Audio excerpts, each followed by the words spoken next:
안녕하세요, 여러분. 오늘은 제가 어떤 책을 읽었는지, 또 어떤 책을 읽으려고 하고 있는지, 그리고 어떤 책을 샀는지 이런 이야기를 나눠보는 시간을 가져보려고 합니다. 이게 굉장히 주기적으로 올라오는 코너 같은데 뭔가 이름을 정해야 할 것 같기는 한데 마땅한 이름이 떠오르질 않아서 코너 이름은 좀 더 고민을 해보겠습니다. 아무튼 그러면은 바로 시작을 해보도록 할게요. 우선 제가 최근에 읽은 책부터 소개를 해볼 텐데요. 아마 이전에 올라간 영상들, 브이로그라든지 이런 데서 자주 보셨을 것 같은데 바로 이 책입니다. 박상영 작가님의 알려지지 않은 예술가의 눈물과 자이툰 파스타라는 책이고요. 출판사는 문학동네입니다. 박상영 작가님은 아마 많은 분들이 아실 것 같은데요. 올해 젊은 작가상 대상을 수상하시기도 했고 작년에도 젊은 작가상을 수상하셨고 요즘 가장 핫한 작가분이라고 설명을 드려야 할 것 같은데 이 책은 박상영 작가님의 첫 소설집이고요. 작가님의 등단작인 페리스 힐튼을 찾습니다와 2018 젊은 작가상 수상작 알려지지 않은 예술가의 눈물과 자이툰 파스타를 포함해서 총 7편의 소설이 수록되어 있습니다. 이렇게 말씀을 드리면 이 책을 읽은 목적이 너무 협소하게 좁혀지는 것 같아서 좀 그렇기는 한데 리포트 대상 도서였어요.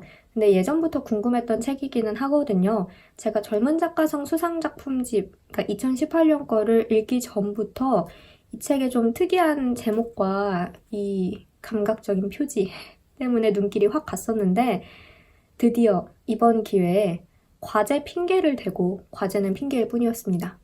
이 책을 만나게 되었습니다. 이 책에는 많은 연인들이 나오고요. 그 연인들은 공통적으로 사랑을 하다가 어느 순간 어긋나서 실패를 하고 스스로 망했다라고 생각을 해요. 근데 그런 자조적인 시선이 그리 우울하게만 느껴지지는 않는 소설집입니다. 알라딘에 나와 있는 책 소개를 보면 박상영의 소설은 실패하고 망하는 것 역시 그럴싸한 삶의 한 방식이 될 수 있음을 보여준다. 라고 나와 있거든요. 그렇듯이 이 책에 나오는 인물들은 자기가 망했다라고 느끼면 나 망했다. 난 아무것도 아니다. 라고 당당하게 내질러 버려요. 그런 점이 이 책의 매력으로 또 다가오는 것 같습니다. 작가님의 스타일인 것 같은데 굉장히 결이 거친 소설들이에요. 퇴고를 안 했을 때의 거친 느낌이 아니라 인물들이 속마음을 드러내는 방식 자체가 거리낌이 없고 되게 거침없이 정말 내지르는 듯한 방식이거든요. 사회적으로 적당히 용인될 수 있는 우리가 흔히 도덕적이다라고 부를 만한 정해진 기준에 어떻게 좀 그럭저럭 끼워 맞추려는 그런 의도가 보이지 않아요. 정말 인물들의 감정에 충실한 소설이라고 저는 느꼈고요. 사실 저는 섬세하고 좀 잘 세공된 소설들을 좋아하기 때문에 제 개인적인 취향으로만 놓고 보자면 솔직히 그렇게 저와 이 결이 맞는 소설은 아니에요.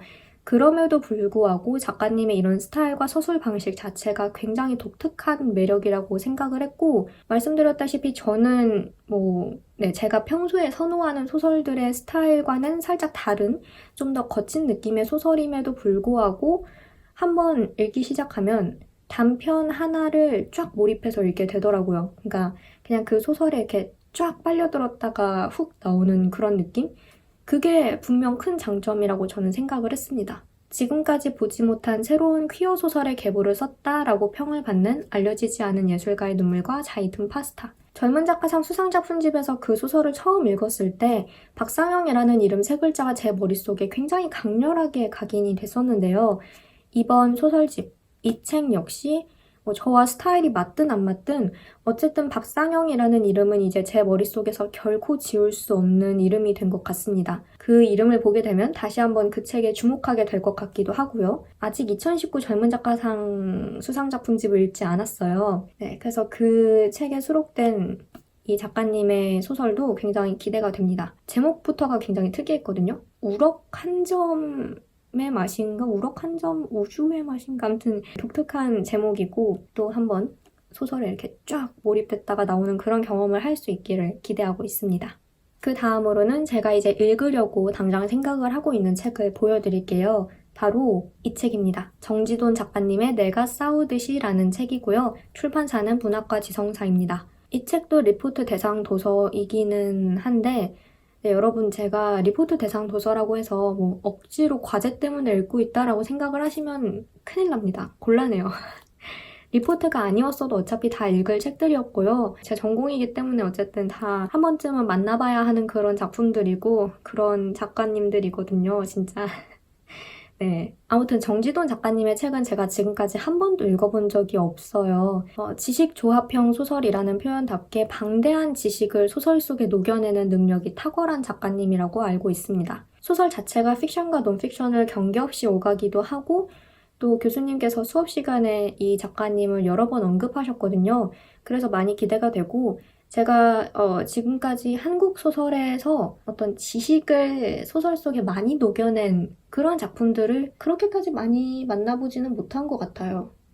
네, 그래서 이 책은 또 어떤 느낌을 줄지, 어떤 분위기를 가지고 있을지 되게 많이 기대가 됩니다. 제가 이번 한 학기를 다니면서 정말 뼈저리게 느꼈던 게 제가 앞으로 읽어야 할 한국 소설, 그리고 새롭게 접해야 할 작가님들이 너무나도 많구나라는 거였어요. 저는 제가 책을 그렇게까지 막 적게 읽고 안 읽고 이런 편은 아니라고 생각을 했는데 새로운 작가님들과 새로운 책들과 읽어보고 싶은 책들이 정말 많아서 너무 아쉽습니다. 이럴 때는 제 머리가 하나밖에 없다는 사실이 정말 아쉬워요. 제가 이런 비슷한 이야기를 다른 영상에서도 여러 번 하기는 했지만 세상에는 왜 이렇게 재밌고 읽어보고 싶고 흥미롭고 의미가 있는 그런 소설들이 많은지 행복하면서도 또 한편으로는 정말 막막해요.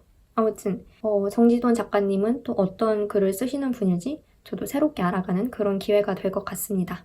그리고 다음으로는 제가 최근에 산 책들을 3권 정도 보여드릴게요. 다들 역시 한국 소설들이고요. 일단 첫 번째는 이 책입니다. 최은미 작가님의 목련정전이라는 책이고요. 출판사는 역시 문학과 지성사입니다. 이 책도 역시 수업때 교수님이 최은미 작가님을 추천을 해주셔서 사게 됐고요. 책 소개에 환한 풍경에 숨어있는 서늘한 그림자, 동화 같은 이야기가 보여주는 지옥의 얼굴이라고 쓰여 있더라고요. 언뜻 보니까 설화랑 동화, 그리고 환상적인 요소가 좀 들어가 있는 것 같아요. 확실하지는 않지만. 그리고 교수님이 설명을 해주셨을 때도 그런 이야기를 해주셨던 것 같고 제가 교수님이 이 최은미 작가님에 대해 설명을 하셨을 때 이분이다. 이분 소설을 읽어야겠다. 라고 딱 느낌이 왔어요. 이 책도 역시 단편 소설집이고요.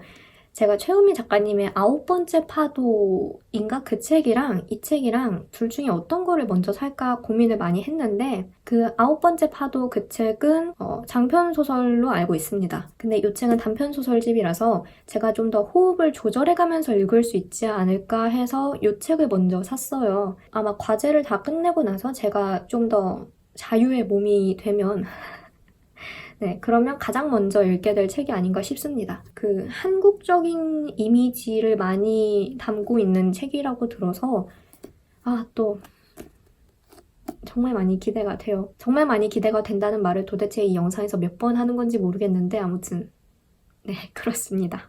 그리고 두 번째로는 천명관 작가님의 고래라는 책을 샀습니다. 문학동네의 책이고요. 이 책 굉장히 유명한 책이죠. 천명관 작가님도 제가 아직 작품을 읽어보지 못했어요. 이런 말을 드리는 게 굉장히 부끄럽네요. 왜 이렇게 나 안 읽어본 작품들이 많지? 아무튼 네, 이 책도 역시 교수님께서 수업 시간에 추천을 해주셔서 샀는데 사실 추천이라기보다는 의무처럼 이 책은 방학 때 꼭 읽어보셔야 합니다라고 너무 진지하고 강하게 말씀을 하셔서 네, 평소에도 읽어보고 싶다고 생각을 했었는데 또 그렇게 다시 한번 언급이 돼서 운명이다 하고 샀습니다. 이것도 역시 설화와 민담 같은 요소가 많이 들어가 있다고 들었어요. 그리고 소설이 갈 수 있는 최대의 영역까지 갔다라는 평을 받기도 했고 그래서 여러모로 저에게 좀 큰 충격과 여운을 주지 않을까 하는 생각을 하고 있습니다. 제가 상상하는 것 그 이상을 보여주는 책이 될 거라고 짐작을 하고 있고요. 사실 이 책에 대해서 제가 지금 무슨 상상을 하고 무슨 기대를 하고 있는지조차 모르겠어요. 기대는 기본이고 충격을 받을 마음의 준비를 하고 있어요. 제가 이거를 간단하게나마 줄거리를 설명드리려고 알라딘에서 책 소개를 정말 여러 번 읽었거든요. 근데 아직도 줄거리가 안 그려져요.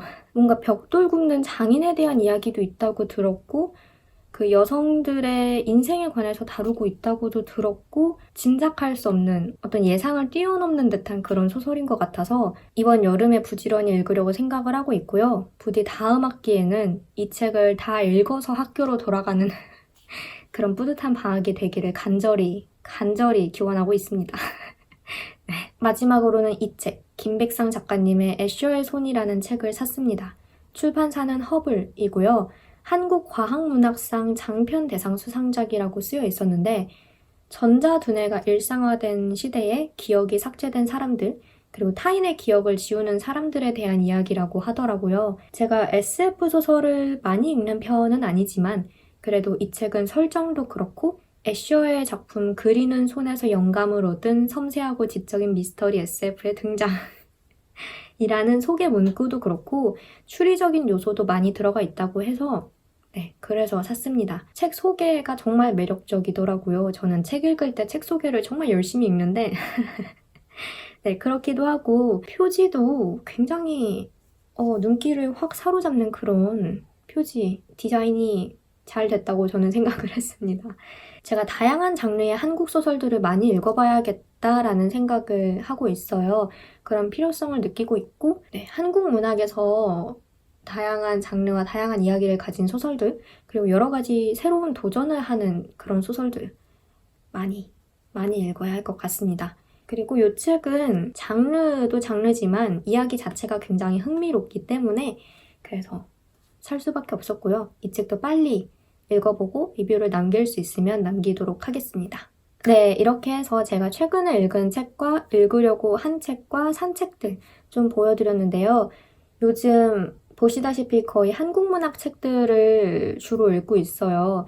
그래서 이 영상도 한국 문학 파티인데 저는 이런 파티가 즐겁습니다. 제가 기존에 알고 있던 아주 좁은 한국 문학 세계를 벗어나서 더 광활한 세계로 발을 디디는 느낌이거든요. 제가 지금까지 얼마나 한정적인 수의 작가님들과 한정적인 수의 작품들만 접해왔는지 요즘 절절하게 깨닫고 있고요. 한국 문학 책들만 읽어도 평생을 정말 바쁘게 살아갈 것만 같은 정말 무궁무진한 세계인데 얼른 오늘 보여드린 책들 그리고 제가 산 다른 책들 그리고 앞으로 살 책들 장바구니에 있는 책들 교수님이 추천해주시는 책들 막 이런 거 다 읽고 영상에서 함께 이야기를 나누도록 하겠습니다.